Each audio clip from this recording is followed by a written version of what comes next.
Life is full of suffering and hardships. We're all going to experience pain, whether it be physical, emotional, or otherwise. At other times, our suffering and pain is the result of personal faults. We can be willfully ignorant, make poor decisions, or pursue mindless pleasure. And then there are those of us that want to exact judgments and revenge on a world that we believe to have played a cruel joke on us at our expense.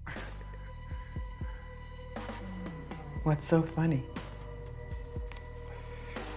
It's just think of a joke. You want to tell it to me?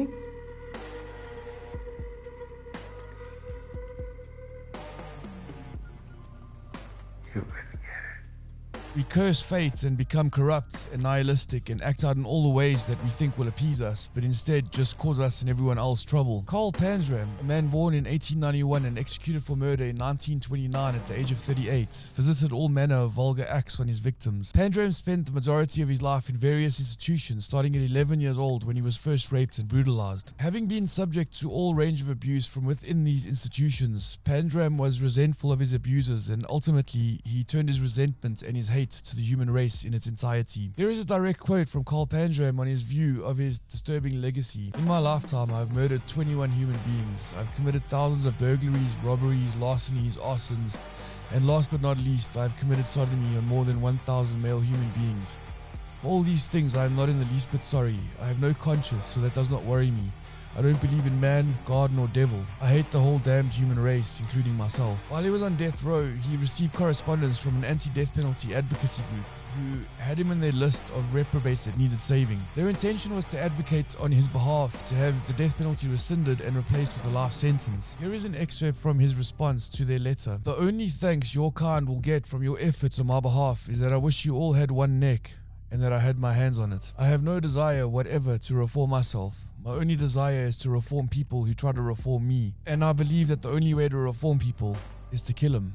Carl Panzram was a hateful man, and he was entirely consumed by his resentment for all mankind. He raped, murdered, and burned, all so that he could express his outrage at being, as though every other person that existed was responsible for his suffering. He didn't try to disguise his hatred. He wore it like a badge of honor, and he didn't make any justification for his acts of evil or his resentment. He maintained that he hated anyone and everyone, and although his experiences at the hands of his abusers may have shaped his perception of the world, he unashamedly owned that he was responsible for his actions. Carl Panzram was without a doubt a psychopath in the clinical and technical sense. Dr. Nancy Williams gives us some insight into the minds of psychopaths in her book, Psychoanalytic Diagnosis. Definitely a must-have book if you're into psychology. The link to the book on Take-A-Lot is in the description of this video. I'll also put a link to the autobiography of Panzram's life and his exploits. It's probably the darkest book that I've ever read, but nonetheless gripping. I couldn't put it down despite wanting to on several occasions. Dr. McWilliams tells us that the primary defense in psychopathic people is omnipotent control. Their need to exert power takes precedence over all other aims. It defends against shame, and especially in brutal psychopaths, distracts others from seeing the sexual perversion that often underlie criminality. The childhoods of antisocial people are often rife with insecurity and chaos. Harsh discipline, overindulgence, and neglect have long been noted in clinical literature as motivating factors for the development of psychopathic tendencies. Especially in the history of violent psychopaths, clinicians have said that it's just about impossible to find consistent, loving, protective influences. Weak, depressed, or masochistic mothers and explosive, inconsistent, or sadistic fathers have been linked with psychopathy, as have alcoholism and other addictions in the family. Moves, losses, and family breakups are common. Under unstable and frightening circumstances like these, the normal confidence in the power of others to protect the young self could not possibly develop normally. Even if they are aware of them, psychopathic people cannot acknowledge ordinary emotions because they associate them with weakness and vulnerability. It is probable that in their families of origin, no one helped them put words to emotional experiences. They have no concept of using language to state feelings. Instead, they acquire emotional speech as a kind of second language that is used to manipulate others rather than to express inner states. Psychopaths appear to have their brains hardwired for predatory aggression. Brain imaging has shown that the orbital frontal cortex, which is believed to be the moral center of the brain, is affected and changed by early neglect, abuse, and maltreatment, which are, as mentioned, all hallmarks of psychopath's developmental experience. I suppose the question that this raises is,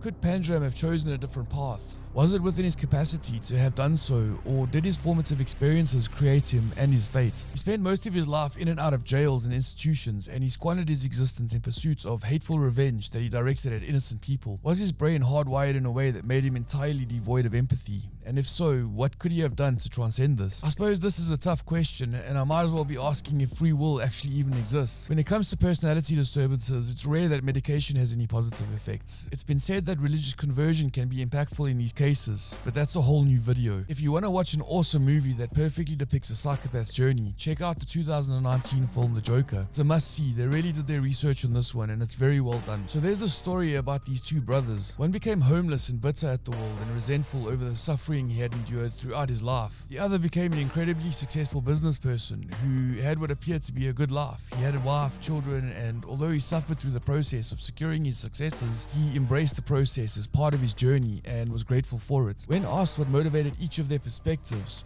both of them answered the same.